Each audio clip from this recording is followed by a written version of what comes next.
एक बार की बात है, बुद्ध के समय में एक युवक था जिसका नाम सिद्धार्थ था। सिद्धार्थ ओवर थिंकिंग से जूझ रहा था।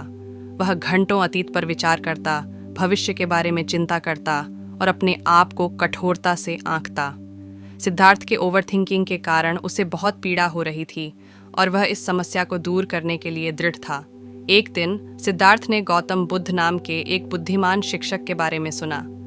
वह बुद्ध के मठ में गया और उनसे मदद मांगी। बुद्ध ने धैर्यपूर्वक सिद्धार्थ की कहानी सुनी और फिर उन्होंने कहा, बेटा, ओवर थिंकिंग एक आम समस्या है।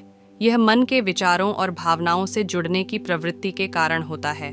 जब हम अपने विचारों से जुड़ते हैं तो हम उनमें उलझ जाते हैं और उन्हें जाने नहीं दे पाते हैं। इससे पीड़ा और चिंता हो सकती है।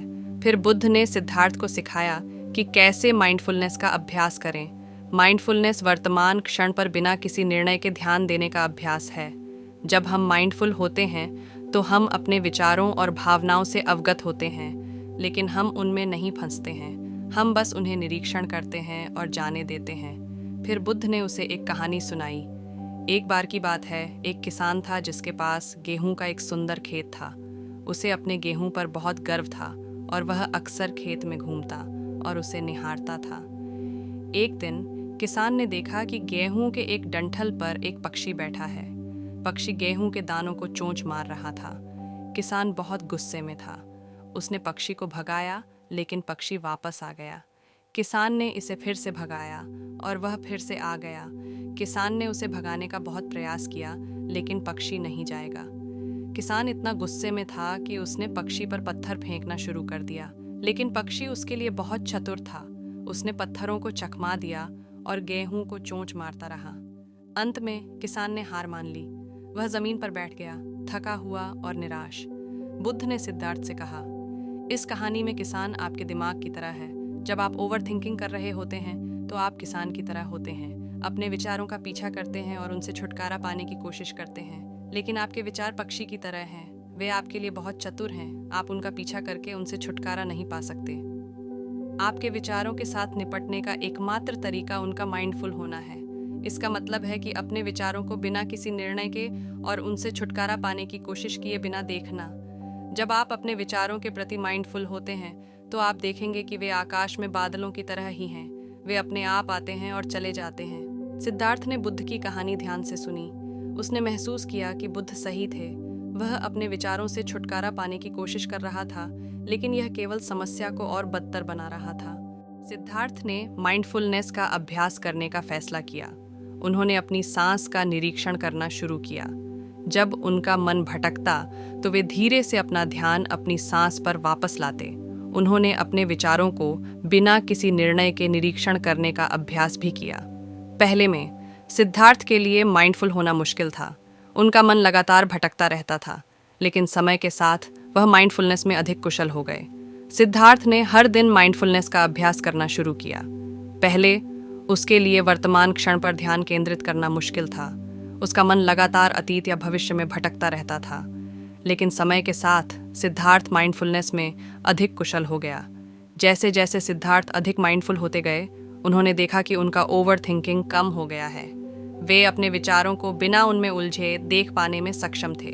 वे अपने विचारों को अधिक आसानी से जाने देने में भी सक्षम थे। सिद्धार्थ को माइंडफुलनेस के बारे में सिखाने के लिए बुद्ध के आभारी थे। उन्होंने महसूस किया कि माइंडफुलनेस ही उनके ओवर थिंकिंग पर काबू पाने की कुंजी है। सिद्धार्थ की ओवर थिंकिंग काफी कम हो गई और उसने शांति और कल्याण की अधिक भावना का अनुभव किया। एक दिन सिद्धार्थ ध्यान में बैठा था जब उसने महसूस किया कि वह घंटों से ओवर थिंकिंग नहीं कर रहा था। वह बस अपनी सांस और वर्तमान क्षण के बारे में जागरूक था। सिद्धार्थ को महसूस हुआ कि उसने आखिरकार अपनी ओवर थिंकिंग की समस्या पर काबू पा लिया है। बुद्ध कहते हैं, एक बार जब आप अपने दिमाग को ऑब्जर्व करना सीख लेते हैं तो आप देखेंगे कि आप बस क्या ही सोच रहे हैं। इन पूरे दिन कुछ काम की चीज़ें नहीं होंगी, बस व्यर्थ की चिंता और नेगेटिविटी थॉट्स होंगे। बुद्धा आगे कहते हैं, मैं देखता हूँ कि मेरा दिमाग क्या कह रहा है। मैं देखता हूँ कि मेरे दिमाग में क्या विचार आते हैं और मैं अपने दिमाग को जज नहीं करता, मैं बस उन्हें ऑब्जर्व करता हूँ। ये बहुत महत्वपूर्ण है। जब आप अपने दिमाग को ऑब्जर्व करना शुरू करते हैं तो आप देखते हैं कि आपके दिमाग में कितनी नकारात्मकता है। आपके दिमाग में कितने नकारात्मक विचार आते हैं, लेकिन जब आप अपने किसी विचार को जज नहीं कर सकते तो आप अपने किसी विचार को जज नहीं कर सकते। आप अपने विचारों पर नियंत्रण कर सकते हैं। अगर आप अपने दिमाग को ऑब्जर्व करना शुरू करेंगे तो आप देखते हैं कि आप कितने तनावग्रस्त हैं, आप कितने चिंतित हैं, आप कितने कर्महीन हैं। लेकिन जब आप अपने विचारों को देखते हैं तो आप देखते हैं कि आप अपने विचारों को नियंत्रित कर सकते हैं, आप अपने विचारों को जाने दे सकते हैं। ये बहुत शक्तिशाली तकनीक है। ये तकनीक आपके जीवन को बदल सकती है। तो आज से ही शुरू करें। अपने दिमाग को निरीक्षण करना शुरू करें। देखें कि आपके दिमाग में क्या विचार आते हैं और अपने विचारों को जज नहीं करें, बस उन्हें निरीक्षण करना चाहिए। ये तकनीक आपकी जिंदगी को बेहतर बना सकती है। ये तकनीक आपको शांत बना सकती है। ये तकनीक आपको खुश बना सकती है। अब का सबक, सिद्धार्थ की कहानी से हम 2 महत्वपूर्ण सबक सीख सकते हैं। 1. ओवरथिंकिंग एक आम समस्या है, लेकिन इससे उबरना संभव है। 2. माइंडफुलनेस ओवरथिंकिंग और अन्य मानसिक समस्याओं से उबरने के लिए एक शक्तिशाली उपकरण है। यदि आप ओवरथिंकिंग के साथ संघर्ष कर रहे हैं, तो मैं आपको माइंडफुलनेस का अभ्यास करने का प्रयास करने के लिए प्रोत्साहित करती हूँ।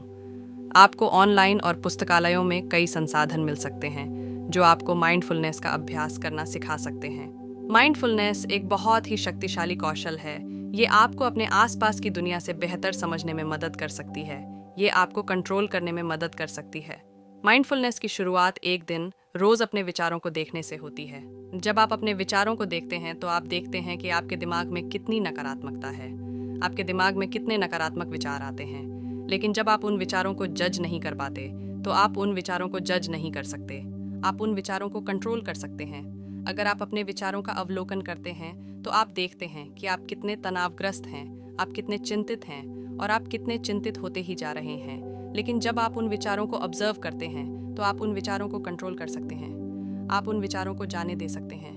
माइंडफुलनेस एक बहुत ही शक्तिशाली तकनीक है। ये तकनीक आपके जीवन को बदल सकती है। तो आज से ही शुरू करें। अपने विचारों को ऑब्जर्व करें। देखें कि क्या विचार आपके दिमाग में आते हैं और उन विचारों को जज नहीं करें, बस उन्हें निरीक्षण करना चाहिए। ये तकनीक आपकी जिंदगी को बेहतर बना सकती है। ये तकनीक आपको शांत बना सकती है। ये तकनीक आपको खुश बना सकती है। अपने विचारों को जज नहीं करें, बस उन्हें ऑब्जर्व करना चाहिए। अपने विचारों को किसी भी तरह से नियंत्रित करने की कोशिश नहीं करें, बस उन्हें जैसे आते हैं वैसे ही जाने दें। माइंडफुलनेस को एक दवा या इलाज नहीं समझ में आता है। माइंडफुलनेस एक स्किल है। इसे सिखाना और अभ्यास करना ज़रूरी है। आप माइंडफुलनेस का अभ्यास कैसे कर सकते हैं? आपको हर दिन एक टाइम सेट करना होगा जब आप माइंडफुलनेस प्रैक्टिस करेंगे। ये समय 10 मिनट से लेकर 30 मिनट का हो सकता है। अपने विचारों का अवलोकन करने के लिए आप बैठ सकते हैं, खड़े हो सकते हैं, फिर चल सकते हैं। अपनी आँखों को बंद कर सकते हैं या खोल कर रख सकते हैं। अपना ध्यान अपनी सांस पर रखें। अपनी सांसों को आते जाते ऑब्जर्व करें। जब आपका ध्यान अपने विचारों पर चले जाए तो अपने ध्यान को अपनी सांसों पर वापस ले आएं। माइंडफुलनेस की प्रैक्टिस करने से आपके जीवन में कौन कौन से बदलाव आ सकते हैं? आप अपने आप को बेहतर से समझें। आप अपने आप को कंट्रोल करें। आप तनाव, चिंता और चिंता से मुक्त हो जाएं। आप अपनी ज़िंदगी में बेहतर फैसले लें। माइंडफुलनेस की प्रैक्टिस करें और अपने जीवन को बेहतर बनाएं। इस वीडियो को देखने के लिए आपका बहुत बहुत धन्यवाद।